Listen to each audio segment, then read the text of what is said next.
And now we head into the depths of Neomu to finish off Operation 004B. Now, overall, the area that we're about to cover is reasonably small, even if this does look like quite a long part. There's a lot of plot going to happen. Also, this mission is rather evil, because we start with 2 hoedowns in this tight enclosed space, which is already relatively evil, and then it's going to get worse from there. And I do mean that very, very seriously. It's going to be absolutely horrible very shortly. Because not only are we going to have to face down these hoedowns, and have to...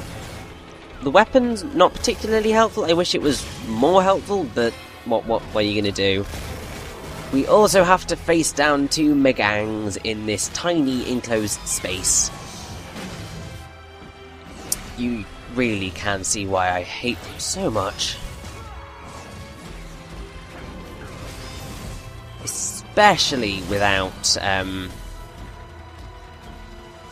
Wonder Rising on Unite Hammer.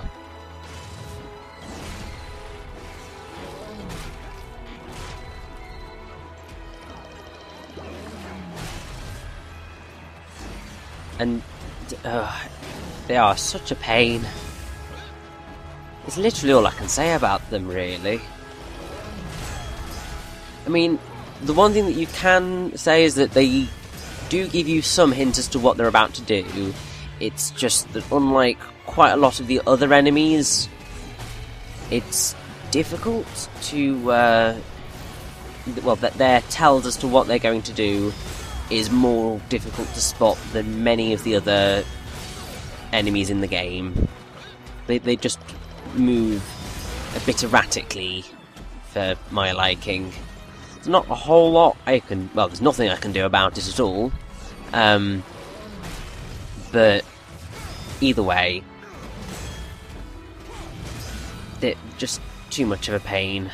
There's a bit of stuff that we can collect around here once we are done with this bloody mission. I'm sure you've probably spotted the spiked box down in the water, and yeah, that's something we need to get. There is also a hammer spot underwater, which I am not going to get, but, well, at least I'm not going to get it now. I will show you what that contains later, in my massive thing of here's all of the secrets in the levels that I missed sections that's going to happen in the extras. There's going to be quite a lot of extras, as I said, and quite a lot of that is down to me missing quite a lot in this first run through. It happens. I mean, it was certainly a lot easier to collect everything in Bayonetta because there wasn't that much to collect. I mean, basically all you had to deal with was the weapons, which you want to get anyway, and the Umbran Tears of Blood, which, and the Umbran resting places. But other than that, it's not a whole lot. Also, this is the weapon that the Megangs drop. It's quite awesome, and also very much like a certain weapon of one of our enemies.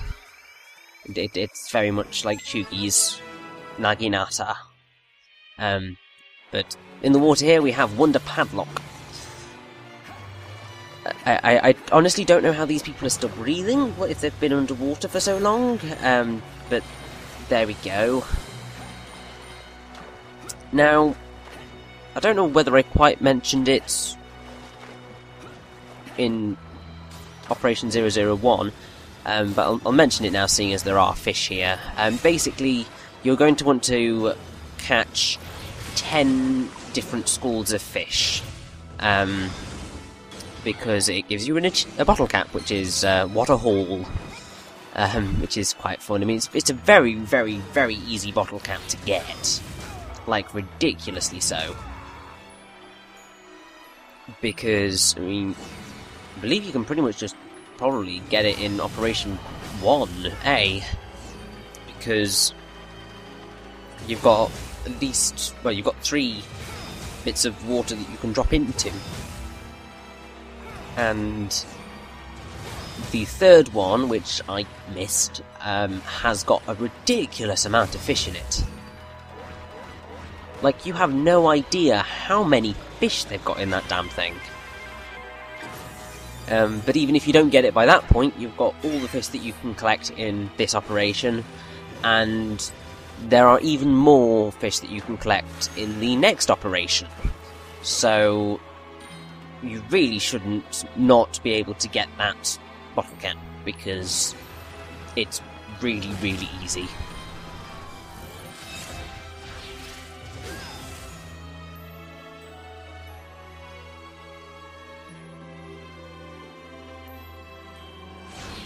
And now it's time for a little switcheroo, and just keep going, because I have a feeling that plot's about to happen.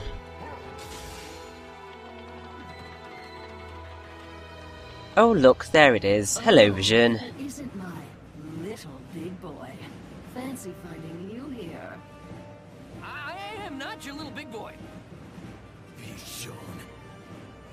I hate to say it, boys, but I don't think you meet the height requirements for this ride.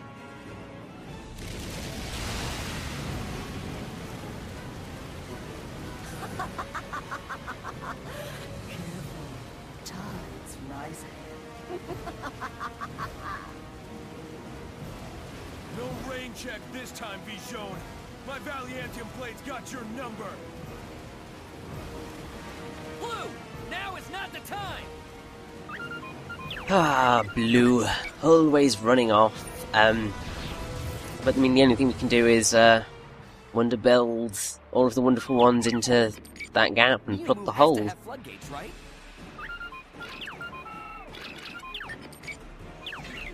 Ah, typical. Always with finding the power source. Blue, why do you do this to us? Red, we will be fine. Go on without us. I always wanted to say that. For once, Green is right. There is no time for this. Green. Pink. Rules governing the behavior of the wonderful you. First, send your brothers off with a smile. Second, do one's best to return tasty treats. Thirdly, Red, you know the rules. Just go. we'll turn the power on and be back before you know it. Team, stay here.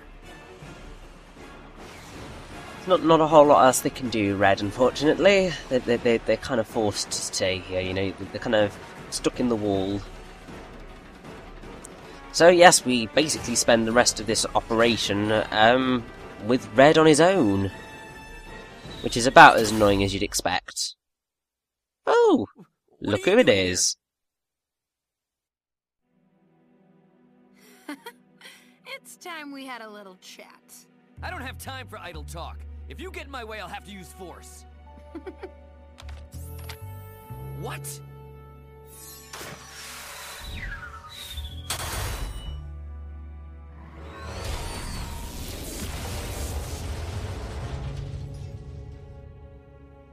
You're far too trusting. You'll never defeat Geathjerk like that. Or Prince Vorkin. That's supposed to be advice? Brutal honesty, Wonder Red? You're hopelessly overmatched. What's it to you if I am? Are we after the same thing? Ah, I left that part out. I'm Amorta, Galactic Federation Police, Special Weapons, Tactics, and Investigation Team, Sector S451219.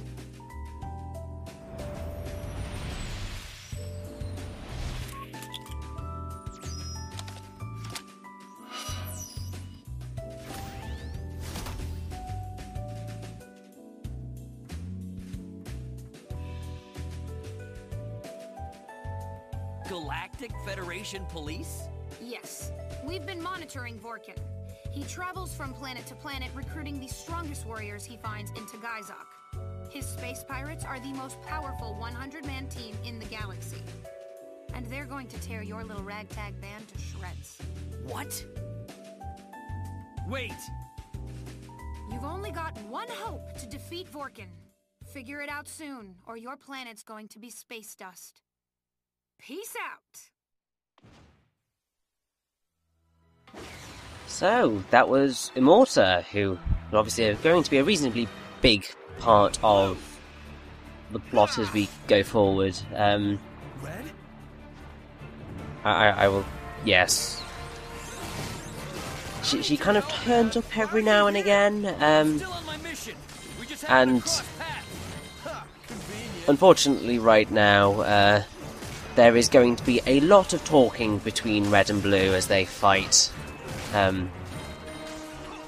This bit is the very easy bit of the mission, because all you're really fighting are Dogus, and they go down pretty much without fight.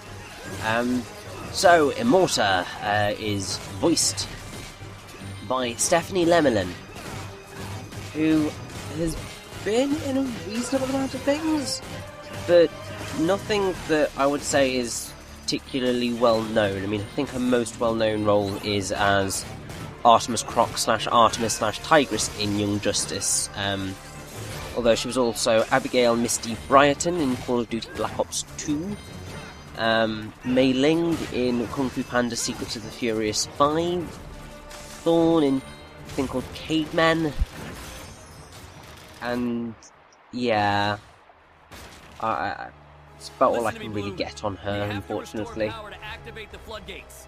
Come with me.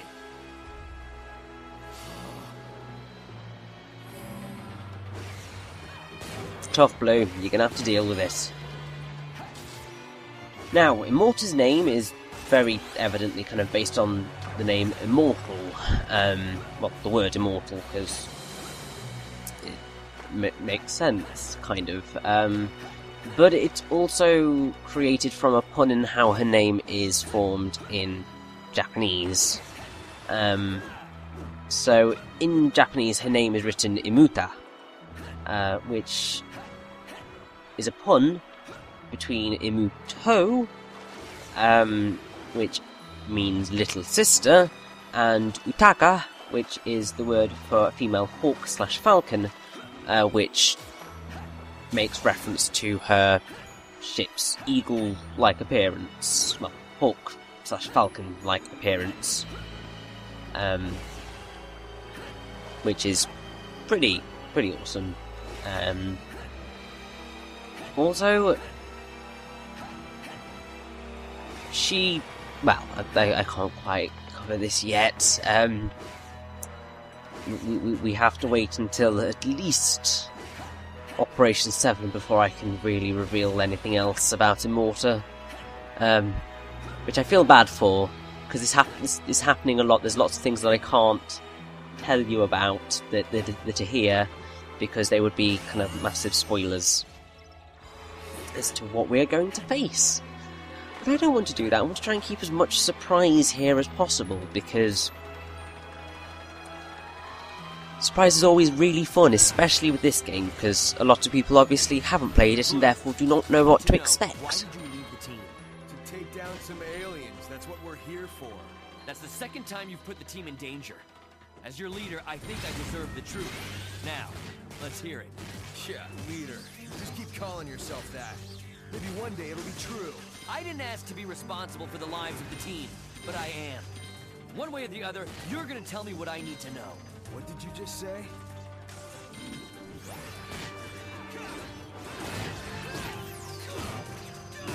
So yeah, basically, the fighting in this mission is not the important thing. The important thing is the plot that is happening. And this is going to continue for a few more missions.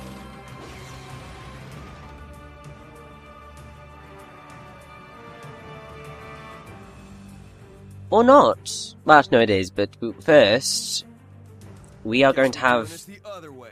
Bring it on. the other way. we're fighting off against Blue. Now, I am not really a fan of this fight at all, because it's very, very, very difficult to not get hit. Because Blue is very good at countering, like, ridiculously so. And if you get caught in his attacks, then he will combo you very easily and rip you to shreds, basically. And because you kind of are low on everything, it's kind of just like, no, why? Thankfully you can cause kind of quite a lot of damage to him, but yeah. I'm not a fan of... I love the idea of this. This is a great idea. But the way the combat works doesn't fit with this kind of one-on-one combat.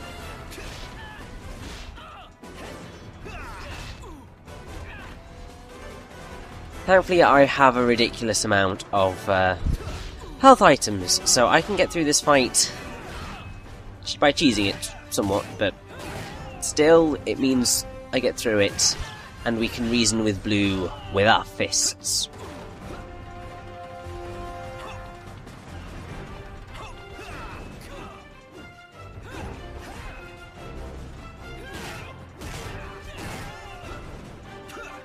Now, one thing that I haven't covered as much as I would like to have done is the soundtrack of this game, because obviously it's absolutely amazing.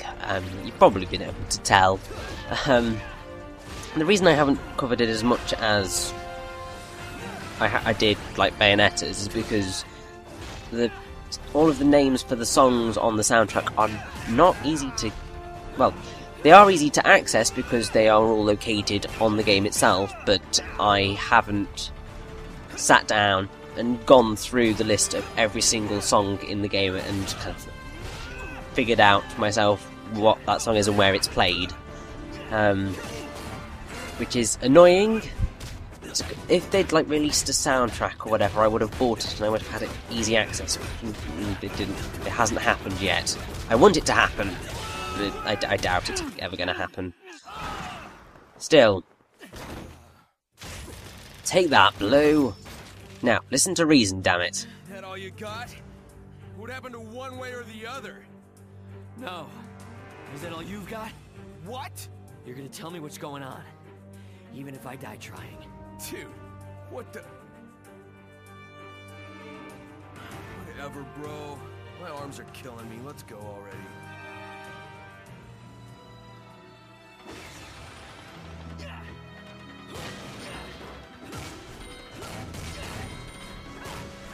Now, you may be wondering why I'm not kind of continuing straight on. The main reason is that I am trying to wreck as many things as possible because I want the bottle cap that's associated with that. Because it's basically wreck 3,000 things, which takes longer than you would expect. But either way,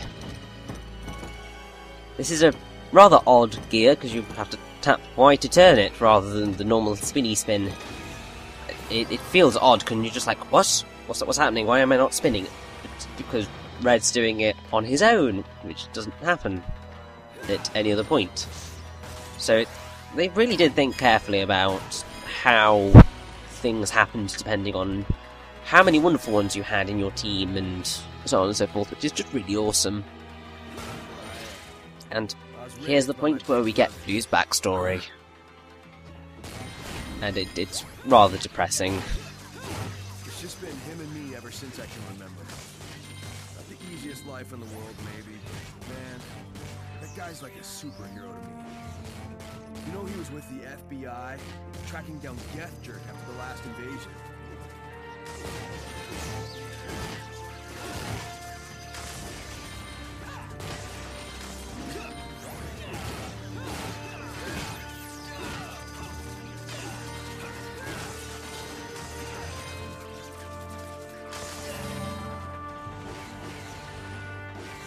Younger, he got a lead on a case he'd been working on for a long time.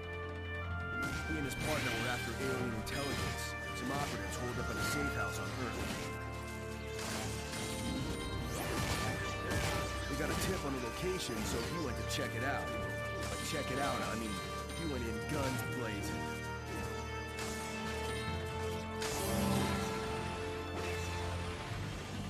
It was a trap. Geathjerk had a mole in the FBI.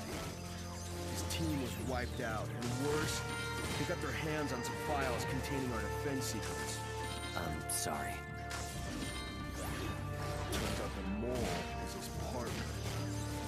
She sold him out, and that's why Vision needs to die. What? His partner was Vision?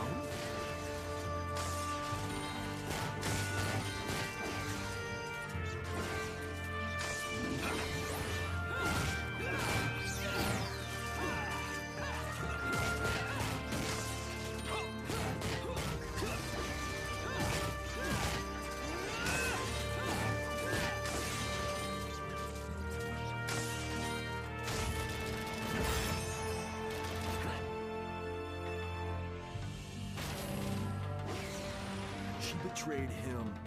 She betrayed all of us. And she's gonna pay for it if I have to cut it out of her. It's the whole reason I joined this team in the first place.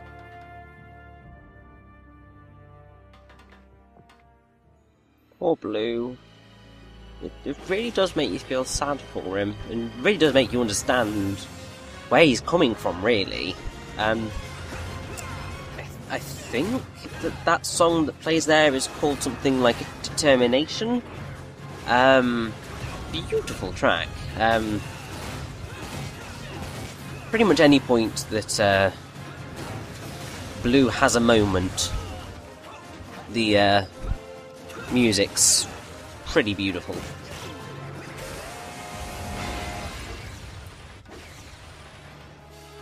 And now we get something rather interesting. Basically, you have to... It's very similar to how, I think, Brothers, A Tale of Two Sons plays, in that you control That's how it is, huh? Looks two like it different takes characters two with to two tango. different control sticks. Time this right. Let's go. I don't know whether... Well, when this idea was decided to be implemented, but I just find it quite funny that the idea was... It's here, and I think Brother Two Sons thingy came out afterwards. But it feels really weird controlling two characters with with two different control sticks. And I find that the easiest way of getting through it is literally to send one to one node and the other to the other and go through like that. Looks like the power's back on. Now let's just hope the rest of the team is okay. But other than that, yeah. And now, as we run back to the team, there are going to be some enemies showing up. We can take them down if we like. I mean, you may want to, because obviously... Free O parts, and they're always helpful. But you can literally just run past all of them. They serve no purpose other than to just delay you a little bit longer.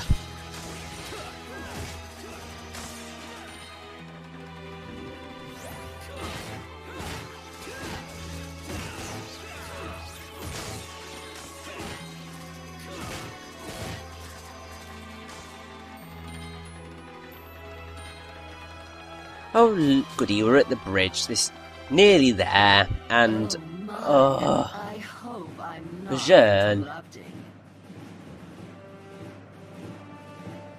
Vision!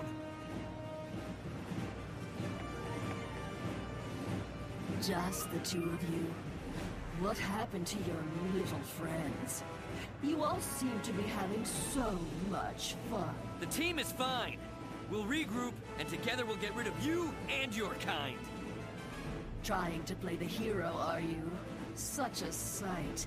It makes me beam like a ray of sunshine.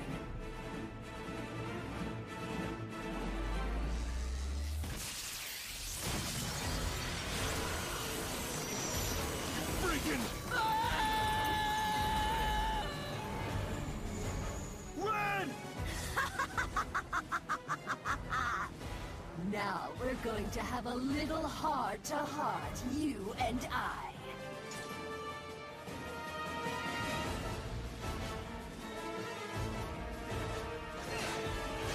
Looks like Blue is finally starting to learn his lesson. Certainly not quite learnt it yet, but he's getting there. Now, this little thing is rather easy to do. I mean, they give you so much time. And as long as you kind of keep moving and swinging towards Red, you're going to catch up to him perfectly fine. Oh, hello, guys. How are you all? Unite sword!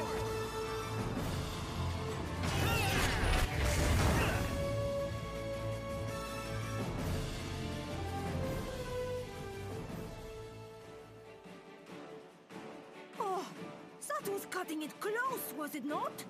You two are almost more trouble than you are worth. Ooh, big talk from someone we practically had to push into that jump. I declare this task accomplished. Ooh, we are not finished yet, Blanco. Yes, I too was scared. Yellow is not full of heights. Everyone, you're safe. We were about to go for a long swim when the power came on and the gates closed. It was quite close. Business as usual for you two, no? Watch it, cheese eater. What? Well, not for your cheesiness, no one would have been put at risk, you fool. Blue, thank you. If it weren't for you, I never would have made it. And if it weren't for you, my Valiantium blade would have carved her up, right? Call it however you see it. So that's not quite the end of the operation just yet.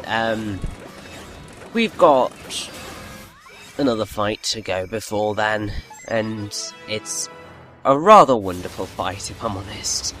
It's a really, really fun enemy, which is odd, because you would have thought that they wouldn't have that many fun enemies going further into the game. But I am a fan of this one. I mean, you can probably tell that it's going to be rather large by the size of the arena. I mean, like, seriously, this place is, like, huge.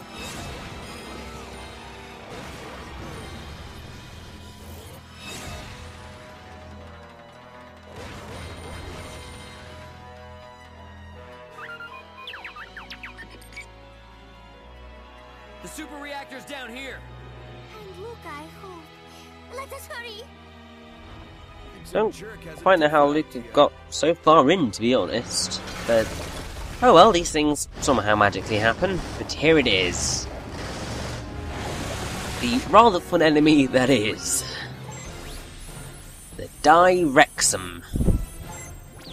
Because, you know, it, like, wrecks them. I'm assuming that's the pun in this one. Release my pent-up frustration with Monsieur Blue. Zip it, Cousteau. Team, unite up! Roger. So, as you may have guessed with the Direxum, is that you're going to have to use green for at least part of this fight.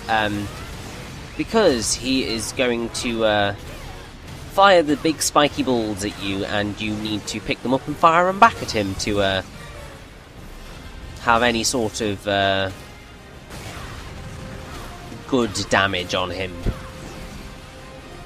And then after a while, you will manage to hurt him even more effectively. And when that happens, it's pretty glorious to behold. There's another enemy that appears in Operation 006 that has a similar thing of it takes a while to get them down to the point where you can seriously damage them, and then once they're at that point, it's just a blast to destroy them. So you climb up to the top, open up the little door here, and then you can wail on them like there is no tomorrow up until the point that it tries to throw you off. Which is going to happen sooner than you would probably like, but then from this point onwards the fight gets really, really easy.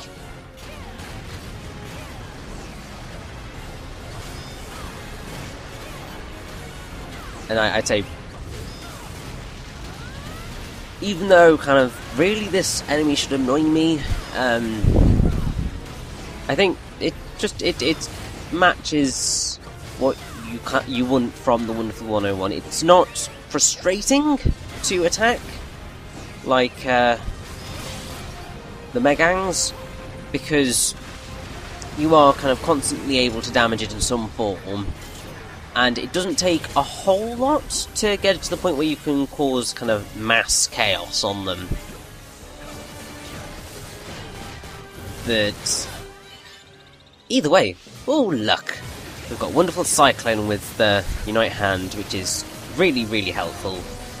The more Unite Cyclones, well, Wonderful Cyclones, the better, really. Now you may notice that every now and again it will restore its guns. It's not going to save it at all, but it is just going to make things ever so slightly simpler,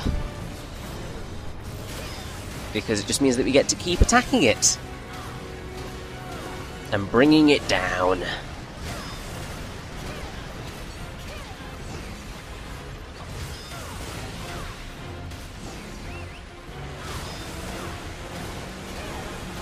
Take that, Direxum. And now we can finish Operation 004B. Oh yes. The way of the ninja is the way of achievement. I would settle for the way to look. Oh, I hope he is alright. Let's move, team. My guess is Vision is up ahead. Team, let's move. Roger.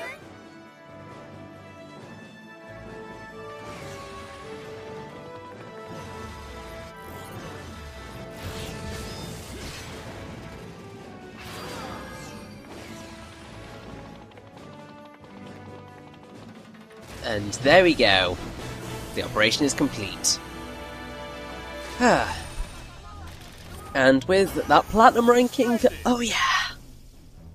Let's move on to 004C and our boss fight.